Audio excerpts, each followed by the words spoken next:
A number of years ago, when I was spending time at the U.S. Army War College, where I got a degree in strategic studies and strategic leadership, one of the concepts I was introduced to and became fascinated by was the fact that strategic leaders had to operate in what we call the VUCA world. VUCA is an acronym for volatile, uncertain, complex, and ambiguous.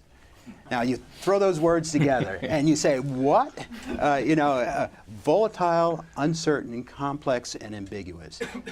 Volatile represents what we do in the military. And the concept at the War College was that strategic leaders and senior leaders had to feel comfortable operating in the VUCA world. War, by its very nature, is volatile. It's uncertain because every time you develop a battle plan, the enemy is going to change that battle plan after the first encounter. It's complex because you're talking about everything from arms to terrain to culture to political objectives, and it's ambiguous because many times these things are rapidly changing and you get the fog of war, if you will, and it's hard to sort things out. But what was impressed upon me is that strategic leaders have got to bring that clarity to the VUCA world. They've got to see beyond the fog. They've got to define the vision. They've got to define the end state. Now, if you're a good strategic leader, you help define that end state and you clearly communicate it, but you don't tell your talented crew how to get there.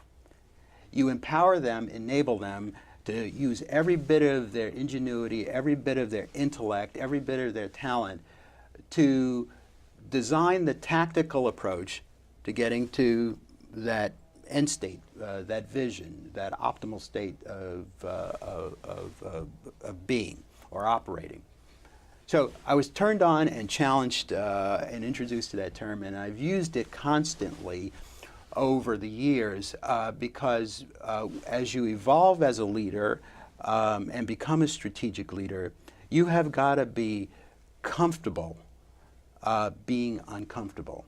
Living in that world of challenge, in that world of sort of cloudy, murky, where a lot of factors come together, a lot of variables come together, and sorting things out.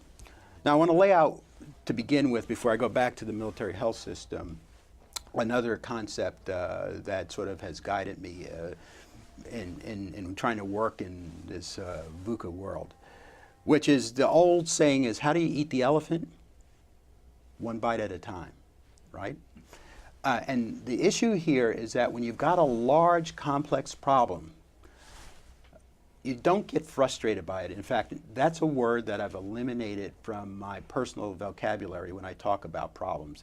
And when I mentor my other senior staff and leaders, I ask them to consciously think about eliminating that term. Because what it does is, number one, it conveys to your subordinates a sense that you haven't got control of the situation and you haven't got an answer.